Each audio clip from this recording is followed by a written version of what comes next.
we're going to take a little break from playing a match, and we're going to do a character spotlight because I like doing these character spotlights. And um, this week I wanted to do Mai Shiranui. She's my personally favorite character in the franchise.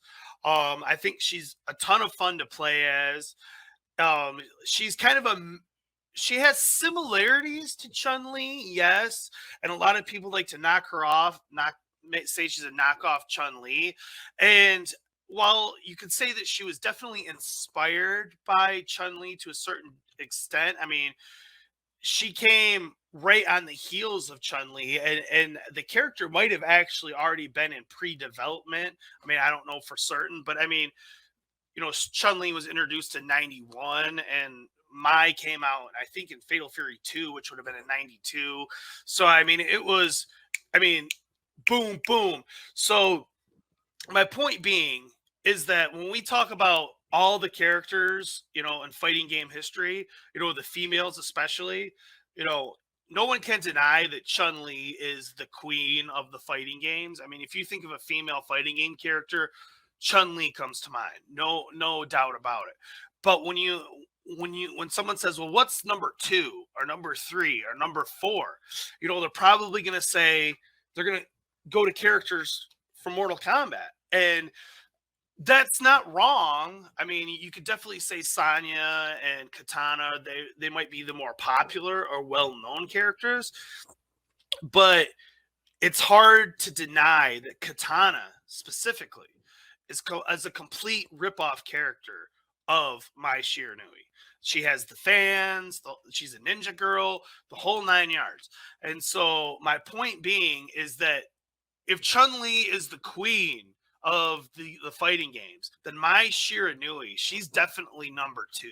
And I'm sorry, all you Sonya fans or Cammy fans or Katana fans, but no, Mai Shiranui is number 2, and we are going to see why right now. Today's character spotlight, we're taking a look at Mai Shiranui, who was made famous in the King of Fighters and Fatal Fury franchises. She is the buxom ninja who is both dangerous and very attractive and uses her alluring abilities as part of her skills, but do not underestimate Mai Shiranui because she is very dangerous.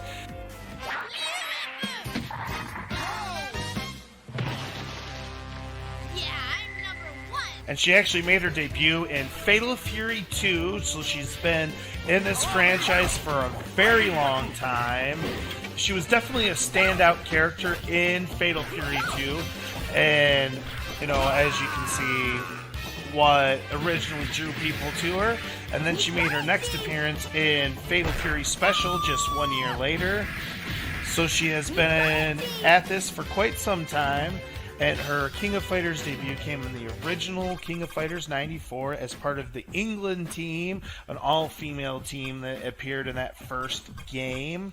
And she has definitely been a standout character in SNK's library since her debut, and is probably the second most popular character they have behind only Terry Bogard. And Mai, of course, is part of the Shiranui Ninja Clan, and she has an on-again, off-again relationship with Andy Bogard, who he actually chose to exercise in one of the animes as opposed to actually sleep with her in the same bed. But despite all that, he does really care for her, and they do have a relationship. And despite Mai's appearance, she's actually a really good and sweet girl. And she only has eyes for Andy Bogard. And in every one of these games, they have fun little things where they get to see each other before the matches. Hey, keep your hands to yourself! Serves you right, you old pervert! Serves you right. So, yeah, that is Mai Shiranui. And like I said, I've said before, I did not really grow up with these SNK games. That's why my nostalgia is really more for Mortal Kombat and Street Fighter and stuff than it is for these SNK games. But I wanted to give them a chance. People talked really highly of them, and so I just went in with an open mind, and they really won me over, to the point that, if I'm honest, I enjoy playing them more than I do both Mortal Kombat and Street Fighter. And the reason why is the diversity of characters, the diversity of moves, how well it is to pull off the moves, the way the special meters work. It's just, and the backstories that they have for all these characters. I mean, some of them have richer backstories than others, but like I've the first 3 episodes, that I've done of these character spotlights, I've focused in on the 3 characters that I run on my team primarily, in Joe, Terry, and Mai. And part of the reason is because they are some of the original characters, that are from Fatal Fury 1 and Fatal Fury 2, and then the original King of Fighters. So I have a long history of all these games that I've played with these characters in them. So that's why I like going to those ones a little bit more. Plus, the moves translate over from game to game very well. So once you learn one of them, you can kind of, translate it over, fairly easy to the newer games.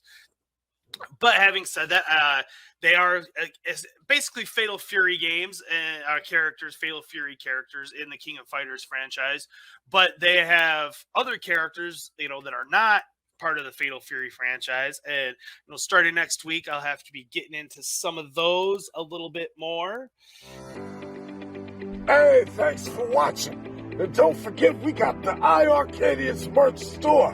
If you want to take a little piece of the show with you, you can get it right here. We got everything. You want some Mikey J stuff? We got the Mikey J Productions for you. We got it all in the iiRcadians shop. So take a chance and stop by. We'll take care of you.